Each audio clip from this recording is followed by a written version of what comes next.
بسم اللہ الرحمن الرحیم عن ابن عباس رضی اللہ تعالی عنہما ان رسول اللہ صلی اللہ علیہ وسلم احتجم فی رأسہ، رواہ البخاری۔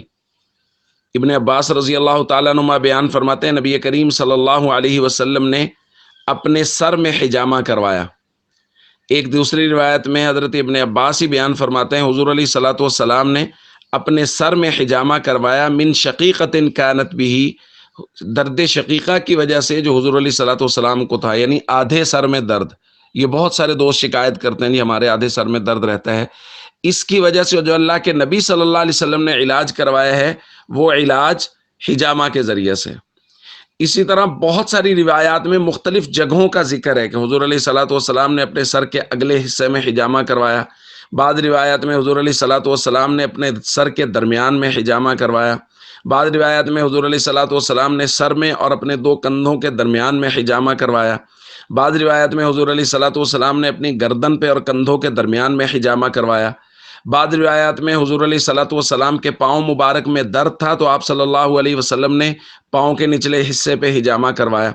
تو مختلف جگہوں کا ذکر ہے، تو معلوم ہوا کہ بیماری جس طرح کی ہوگی، مرض جس طرح کا ہوگا، اسی طرح کی جگہ پہ اس کے حساب سے جگہ کا تعین کیا جائے گا کہ اس جگہ حجامہ کرنے سے یہ مرض دور ہوگا۔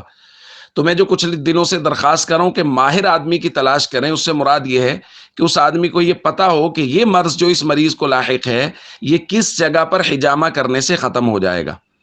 اور ایک روایت میں تو حضور علیہ الصلوۃ والسلام سے ہے کہ حضور علیہ الصلوۃ والسلام نے اپنے سر میں اور دو کندھوں کے درمیان میں حجامہ کروایا، اور حضور نے ارشاد فرمایا من احراق منہ هذه الدماء، جو شخص اس جگہ سے یعنی سر پہ اور گردن کے درمیان میں پچھنا لگواتا رہے فلا یضرہ الا یتداوی بشیء لشیء، پھر وہ کسی چیز کے لیے بھی دوائی نہ لے، اس کو کوئی ضرر نہیں ہے، یعنی اس کو دوائی کی ضرورت ہی نہیں پڑے گی۔